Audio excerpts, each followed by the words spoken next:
Morning boys and girls, a very quick message this morning because I've got my son this week and I always like to do as many interesting things as possible with him. Like, you know, I believe in putting quality time in with my son and trying to experience life. So we're going to take him on a bit of a road trip this week. So starting today we're going to travel further south and west and go and visit the Hellfire Caves, which look very, very interesting down in High Wycombe, and then move across gradually towards Avebury, which has got the stone circles, and possibly Stonehenge, and then over to Wells, where they've got the Wookey Hole Caves, and then down to see Glastonbury Tor. All these places he's never been to, you see, so I figured, well, you know what, we've got the days, we'll go down, we'll have a look. So, you know, hopefully it's going to be the start of a really good, you know, bit of a mini holiday. Now, I mentioned the other day that I'd been thinking about how we're eating too much protein or too many macronutrients in one go, and I thought it'd be worthwhile just giving it a bit of an experiment. So I've had 3 days where I've took me 125 grams of protein, 125 grams of fat, which I allow myself each day, and I've split them up into 4 meals, and I've had those meals every 2 to 3 hours. You know, that's been the difficult bit, allowing myself enough time in between each meal. But other than that, you know what, I feel absolutely amazing. I feel so much more positive and stronger and so much full of energy than I did on standard intermittent fasting, where I was having, say, 2 meals or 1 meal a day. The only difficulty is it's trying to fit all the meals in. But you imagine you'd almost like drip feeding the protein and the fat into your system. And I've got to be honest, I feel absolutely brilliant on it.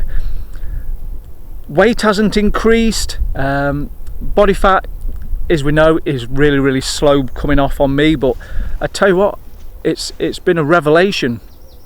Now, talking about body fat, I'm having a bit of a fallout with my Rempo body fat scales, and I know they weren't very expensive. They're only about £25, but I've kind of like started falling out with them because I can see my body shaping, but my body fat percentage just has been hanging around the same 24% for months now, and it's very, very frustrating, to be honest, because that's what I go by. I don't go by weight. I'm not interested in weight. I'm just interested in the amount of fat that I'm holding on my body.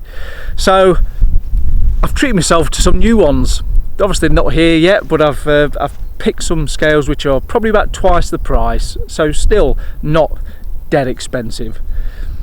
But they're supposedly more accurate, and you know, they work out the impedance through your body from your hands through to your feet rather than just through your feet. So hopefully they're, you know, going to give me a different or more accurate result, should we say. Now, I have got some Tanita scales, and they tell me that I'm 18% body fat, which I like the sound of. I don't know if I actually agree that I'm 18%, but I do prefer thinking that I'm 18% body fat rather than 24%, because with those scales, with the Tanita, when I've looked at them, you can see my body fat percentages coming down, but whereas the Rempo scales, it's just plateaued. It's just the same. You know, my weight has come down, but according to them, my body fat hasn't come down. But visibly, I would say it has.